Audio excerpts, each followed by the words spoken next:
श्री शिवाय नमस्तुभ्यम। दोस्तों, आप सभी लोग जानते हैं कि 8 अक्टूबर 2025 यानी बुधवार को पड़ रही है कार्तिक महीने की द्वितीया तिथि।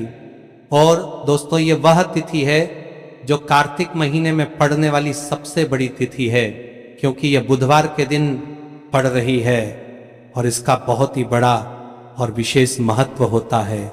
आप है, अगर कभी भी मौका लग जाए और कार्तिक महीने की द्वितीया तिथि बुधवार को पड़ जाए तो आप लोगों को 3 तुलसी पत्ते वाला उपाय तो अवश्य ही करना चाहिए। इन दोनों का संयोग बहुत ही कम आता है और दोस्तों, इस दिन आपको 3 तुलसी पत्ते वाला उपाय तो अवश्य ही करना चाहिए, क्योंकि ऐसा दिन पूरे साल में सिर्फ एक ही बार आता है। और दोस्तों, आप सभी लोग जानते हो कि बुधवार अगर सबसे बड़ा कोई उपाय है तो वह 3 तुलसी पत्ते वाला उपाय है। तो दोस्तों, इस बुधवार द्वितीया तिथि के दिन आप लोगों को इस 3 तुलसी पत्ते वाले उपाय को जरूर करना है। बहुत सारे लोग होंगे जिन लोगों ने इस उपाय को ना किया हो, मतलब पूरा साल निकल गया और उन्होंने किसी भी दिन इस 3 तुलसी पत्ते वाले उपाय को ना किया हो। पर दोस्तों, आपके पास एक आखिरी मौका बचा हुआ है जो कि 8 अक्टूबर के दिन है। तो इस दिन आप लोगों को इस वाले उपाय को जरूर कर लेना है। भले ही आपने पूरे साल भर इस उपाय को ना किया हो, पर अगर आपने इस कार्तिक महीने के द्वितीया के दिन अगर इस वाले उपाय को कर लिया तो आपको इस उपाय को करने का वह फल मिलेगा जिसकी आपने कभी कल्पना भी नहीं करी होगी। इसीलिए आप लोग इस वाले उपाय को एक बार जरूर कर लेना, ताकि आप लोगों के हाथ से ये मौका न जा सके और आपको इस उपाय को करने का फल मिल सके। दोस्तों, यह उपाय पंडित जी ने अपनी अभी की ही शिव महापुराण की कथा में बताया है, जिस उपाय को आज हम आपको बहुत अच्छे से समझाने वाले हैं। इस वीडियो को देखने के बाद इस उपाय को समझने के लिए आपको कोई और वीडियो को देखने की जरूरत नहीं पड़ेगी। तो चलिए दोस्तों, उपाय को शुरू करते हैं। देखिए, ये इस कार्तिक महीने के बुधवार के दिन ये इतना खास होता है, इतना महत्वपूर्ण होता है। देखा गया है कभी कभी बड़े बड़े पूजा पाठ अनुष्ठान से जो मनोकामना पूर्ण नहीं होते, वह इस कार्तिक महीने के बुधवार द्वितीया तिथि के दिन एक छोटे से उपाय करने से ही आपकी मनोकामना पूर्ण हो जाती है। और बहुत सारे लोगों ने इस उपाय को किया भी है और उनको इस उपाय को करने का फल भी जरूर मिला है। अगर आप लोग भी इस उपाय को बुधवार दिन करना चाहते तो आप इस उपाय को पहले अच्छे से समझ लेना, सुन लेना, उसके बाद करना। आपको इस उपाय का फल जरूर मिलेगा। और इस उपाय को कर लेने से आपके घर में चाहे किसी भी प्रकार की दुख और समस्या क्यों ना चल रही हो, आपको उसका कारण भी नहीं पता है कि भाई यह समस्या किस कारण से चल रही है, उसका कुछ भी कारण हो सकता है, जैसे पितृदोष हो सकता है या किसी भी तरह का मंगल दोष भी हो सकता है। तो इस दिन आप लोगों को ये वाला उपाय कर लेना है। ये एक ऐसा उपाय है जिस उपाय को अगर किसी विशेष दिन पर किया जाए तो भाई उस विशेष दिन का जो है वह तो हमें मिलता ही मिलता है, पर हमने उस दिन पर इस उपाय को किया है तो हमें उससे भी बड़ा फल मिलता है। और फल बहुत जल्दी मिलता है, क्योंकि आप इस उपाय को बहुत ही बड़े और विशेष दिन पर कर रहे हो। तो चलिए अब उपाय के बारे में बात करते हैं, लेकिन उससे पहले आप लोगों को यह जानना आवश्यक है कि आखिर यह उपाय किस समय करना है, किसको करना है और कैसे करना है। तो चलिए हम आगे आपको वीडियो में एक एक करके बता देते हैं। लेकिन उससे पहले अगर आप लोग हमारे चैनल पर नए हैं तो हमारे चैनल को सब्सक्राइब कर लेना और इस वीडियो को लाइक करके कमेंट बॉक्स में श्री शिवाय नमस्तुभ्यम, ओम नमः शिवाय जरूर टाइप कर देना। और अपने फायदे के लिए, गरीबी दूर करने के लिए इस वीडियो को पूरा देख कर जाना, तभी आपको लाभ की प्राप्ति होगी। यदि आज आपने वीडियो को बीच बीच में से देखा, काट काट कर देखा, तो आपको जीवन में कभी सफलता हासिल भी नहीं होगी। तो दोस्तों, इस 3 तुलसी पत्ते वाले उपाय को हमें इस बुधवार के दिन कैसे करना है, किसको करना है, किस समय करना है और कहां पर करना है, ये सारे सवालों के जवाब आपको इस वीडियो में मिल जाएंगे। और जो ये वीडियो देखेगा भाई, उसको 3 तुलसी पत्ते वाला उपाय जरूर करना चाहिए, क्योंकि इस दिन तुलसी पत्ते का भी बहुत ही बड़ा और विशेष महत्व होता है। और जब बात आ जाए 3 तुलसी पत्ते की, तो ये सोने पर सुहागा वाली बात हो जाती है और ये बहुत ही बड़ा उपाय हो जाता है इस बुधवार द्वितीया तिथि का। अब हम समझते हैं इस वाले उपाय को हमें करना किस समय है। इस 3 तुलसी पत्ते वाले उपाय को हमें इस बुधवार द्वितीया तिथि के दिन करना किस समय है। तो देखिए, इस उपाय को करने का जो समय है वह सुबह का समय है और शाम का समय भी है। अब देखिए, यहाँ पर हम मुख्य रूप से सुबह का समय नहीं बोलेंगे, क्योंकि 8 अक्टूबर बुधवार द्वितीया का दिन है और इस दिन प्रदोष काल के समय का बहुत महत्व होता है। बाकी अगर सुबह के समय भी करेंगे तो भी अच्छा होगा, उसमें कोई भी दिक्कत वाली बात नहीं है। तो चलिए जानते हैं इस विशेष उपाय के बारे में।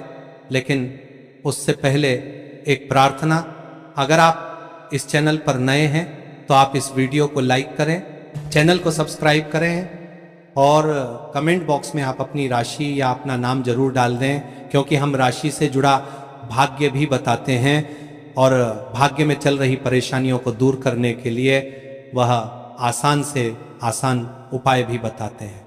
तो चलिए अब हम अपने सबसे पहले उपाय की बात कर लेते हैं।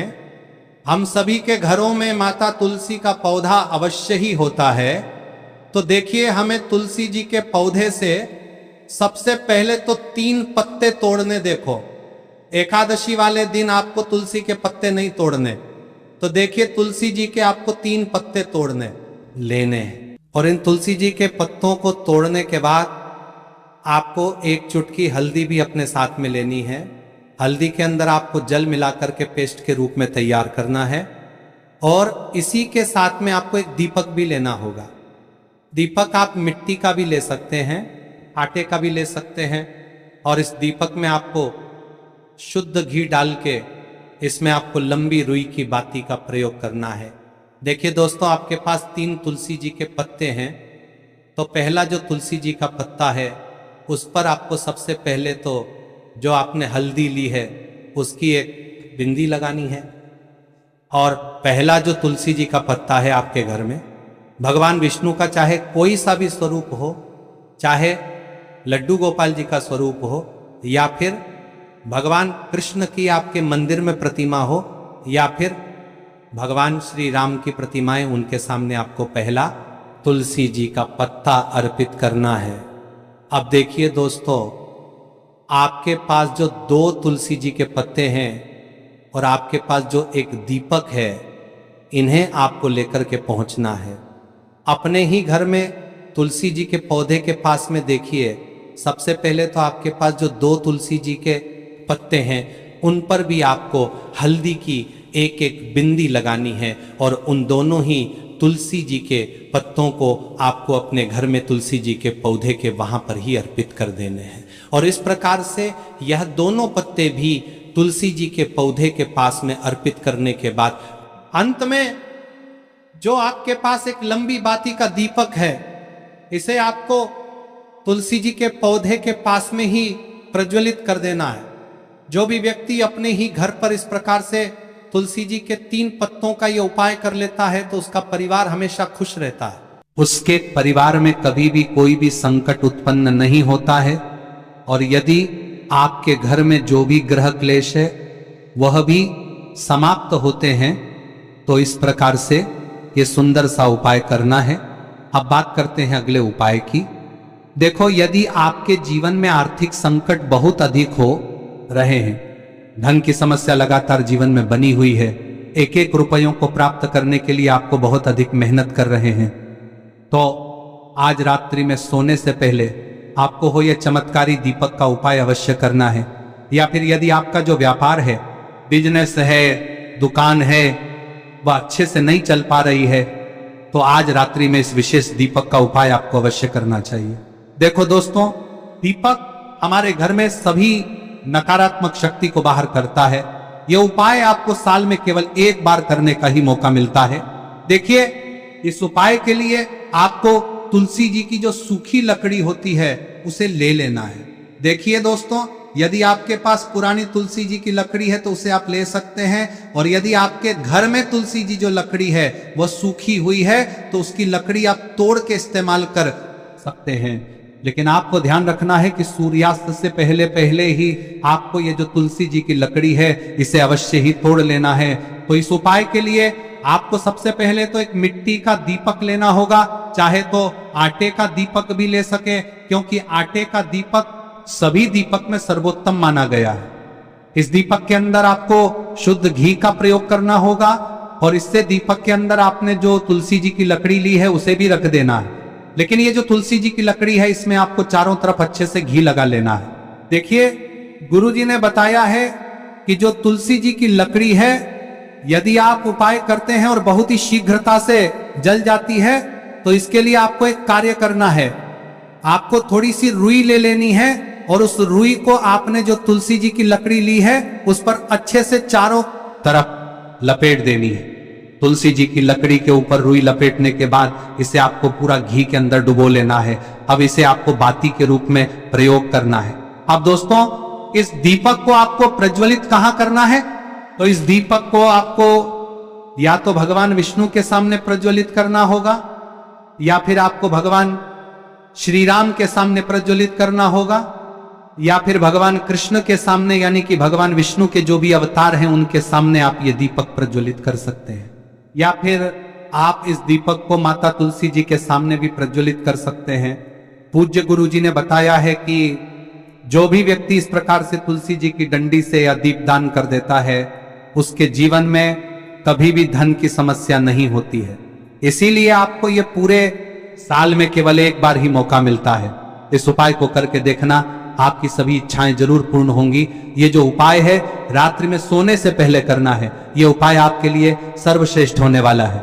देखिए, इस उपाय के लिए आपको मात्र 5 हरे मूंग के दाने ले लेना है। देखिए, तिथि है और ये बुधवार के दिन पड़ रही है, इसीलिए आपको 5 हरे मूंग के दाने लेना है। हरे मूंग के दाने आपको साबुत लेने हैं, खंडित नहीं होने चाहिए। इस बात का ध्यान रखें। और इसी के साथ में आपको एक तांबे के पात्र के अंदर अपने घर से शुद्ध जल ले लेना है। अब दोस्तों, इन सभी सामग्रियों को लेकर के आपको सीधे पहुंच जाना है भगवान शिव के मंदिर में। देखिए, इस उपाय को भी आप सुबह भी कर सकते हैं और शाम के समय में भी कर सकते हैं। देखिए, भगवान शिव के मंदिर में पहुंचने के बाद आपके पास जो 5 हरे मूंग हैं उनमें से पहला जो हरा मूंग है आपको शिवलिंग के सामने जो नंदी महाराज होते हैं और उनका जो पैर उठा हुआ होता है वहां पर आपको पहला हरा मूंग समर्पित कर देना है, और आपको ओम नमः शिवाय इस मंत्र का जाप कर लेना है। फिर आपको दूसरा हरा मूंग लेना है और शिवलिंग पर जो श्री गणेश जी वाला स्थान होता वहां पर आपको ये दूसरा हरा मूंग समर्पित कर देना है। यानी कि शिवलिंग के सीधे तरफ आपको ये दूसरा हरा मूंग समर्पित करना है, और फिर आपको ओम नमः शिवाय या फिर श्री गणेशाय नमः इस मंत्र का जाप कर लेना है। तीसरा हरा मूंग का दान आपको भगवान शिव की सबसे प्रिय पुत्री माता अशोक सुंदरी वाले स्थान पर समर्पित करना होगा। शिवलिंग की जो जलाधारी होती है, जहां से जल बह के आता है, उसी जलाधारी के बीच में जो कहीं ना कहीं उठी हुई लाइन होती है सांप की आकृति के रूप में, वहीं पर आपको तीसरा हरा मूंग समर्पित करना है, और फिर आपको ओम नमः शिवाय इस मंत्र का जाप कर लेना है। अब दोस्तों, चौथा जो हरा मूंग है उसे आपको भगवान कार्तिकेय जी का जो स्थान होता है शिवलिंग पर, वहां पर आपको यह चौथा हरा मूंग का दाना समर्पित कर देना है, और आपको ओम नमः शिवाय इस मंत्र का जाप कर लेना है। अब दोस्तों, आपके पास जो 5वां और अंतिम हरा मूंग बचा हुआ है उससे आपको उसे जल के पात्र के अंदर डाल देना है, और इस हरे मूंग से युक्त जल से आपको भगवान शिव के शिवलिंग का अभिषेक कर देना है। जल आपको बिल्कुल धीरे धीरे समर्पित करते जाना है, और लगातार आपको शिव महापुराण के मूल मंत्र श्री शिवाय नमस्तुभ्यम इस मंत्र का जाप करते रहना है। फिर आपको शिवलिंग के सामने बैठकर यदि आप अपने बच्चों के लिए ये उपाय कर रहे हैं, यदि आप अपने बच्चों की बुद्धि, ज्ञान और विवेक के लिए उपाय कर रहे हैं तो उसके लिए आपको प्रार्थना कर लेनी है। या फिर व्यापार में वृद्धि करने के लिए ये उपाय कर रहे हैं तो उसकी कामना करते हुए आपको प्रार्थना कर लेनी है। या फिर अपनी नौकरी के लिए कर रहे हैं, या फिर अपने इंटरव्यू के लिए, या फिर धन की प्राप्ति के लिए कर रहे हैं, जिस भी कामना के लिए आप उपाय कर रहे हैं उसे परिपूर्ण करने के लिए आपको महादेव से प्रार्थना कर लेनी है और फिर आपको वापस अपने घर आ जाना है। पूज्य गुरु जी ने कहा है कि जो भी व्यक्ति इस उपाय को कर लेता है तो यकीन मानिए आपके जीवन की जो सारे संकट, कष्ट और बाधाएं हैं वह सभी समाप्त होंगे। आप दोस्तों, हम जान लेते हैं चौथे चमत्कारी उपाय के बारे में, लेकिन यह उपाय विशेषकर उन लोगों को करना है जिनका व्यापार बिल्कुल भी ढंग से नहीं चल पा रहा है, या फिर जिनके घर में धन की परेशानी बहुत अधिक है, साथ ही साथ जिनका जो बुध ग्रह है वह कमजोर अवस्था में है, तो उन्हें यह उपाय करना चाहिए। बुध ग्रह को मजबूत करने के लिए आपको विशेषकर यह उपाय करना है। देखिए, इस उपाय के लिए आपको मात्र एक प्यारी सी बेलपत्र लेनी होगी। बेलपत्र जो है वो कहीं से भी खंडित नहीं होनी चाहिए। बेलपत्र यदि आपको प्राप्त नहीं हो पाती है तो आप भगवान शिव के शिवलिंग पर चढ़ी हुई बेलपत्र को पुण्य शुद्ध जल से धोकर के उपयोग कर सकते हैं। इसी के साथ में आपको मात्र एक हरा मूंग लेना है। हरा मूंग भी आपको साबुत लेना है, खंडित नहीं होना चाहिए। और इसी के साथ में आपको एक तांबे के पात्र के अंदर शुद्ध जल लेना होगा। आप देखिए, ये तीनों सामग्री लेकर के आपको सीधे पहुंचना होगा भगवान शिव के मंदिर में। ये उपाय आप सुबह से लेकर के शाम तक किसी भी समय कर सकते हैं। देखिए, सबसे पहले तो आपके पास जो एक बेल पत्र है उससे आपकी जो भी कामना है, चाहे व्यापार से जुड़ी हो, बुद्धि, ज्ञान, विवेक की प्राप्ति के लिए हो, आपके घर में सुख शांति को लेकर आपकी कोई कामना हो, जो भी आपकी कामना है उन्हें आपको बोलना है। और ये जो एक बेलपत्र है, सबसे पहले तो आपको माता अशोक सुंदरी वाले स्थान पर समर्पित कर देनी है। देखिए, बेलपत्र की चिकनी साइड शिवलिंग से स्पर्श रहेंगे और इसकी जो डंडी है वहां आपको जलाधारी की ओर रखनी है। इस प्रकार से आपको ये जो बेलपत्र है इसे माता अशोक सुंदरी वाले स्थान पर समर्पित कर देना है। अब दोस्तों, आपके पास जो एक हरा मूंग का दाना है उससे आपको आपकी जो भी कामना है उसे बोलते हुए उस हरे मूंग दाने को आपको उसे जल पात्र के अंदर डाल देना है। अब दोस्तों, ये जो हरे मूंग युक्त जल है इसे आपको समर्पित करना है। आपकी जो भी कामना है, चाहे आपका जो व्यापार है वह अच्छे से नहीं चल पा रहा है तो इस प्रकार से आपको कामना करनी है। अगर वह नहीं है तो कोई भी देसी घी इस्तेमाल कर सकते हैं जिससे आपको दीपक प्रज्वलित करना है। देखो, अब यह सब सामग्री लेकर आपको जाना है। प्रदोष काल में आपके घर पर तुलसी जी के घेरे के पास में देखो, ये उपाय तो आपको अवश्य करना है। देखो, वहां पहुंचकर सबसे पहले वो दीपक आपको प्रज्वलित कर देना है और ओम नमो भगवते वासुदेवाय नमः का 11 बार जाप करना है। उसके बाद आपको अपने सीधे हाथ में थोड़ी हल्दी लेकर उस दीपक में अपना नाम और गोत्र बोलते हुए डाल देना है और गोत्र बोलते हुए समर्पित कर देना है और ओम नमः शिवाय श्री शिवाय नमस्तुभ्यम का लगातार जाप करना है। अब आपको जो एक लोटा जल साथ में लेकर आए थे उसे धीरे धीरे बेलपत्र और चावल दाने के ठीक ऊपर आपको समर्पित करते जाना है और शिव पुराण के मूल मंत्र श्री शिवाय नमस्तुभ्यम का 11 बार जाप करना है और अपनी मनोकामना बोलते जाना है।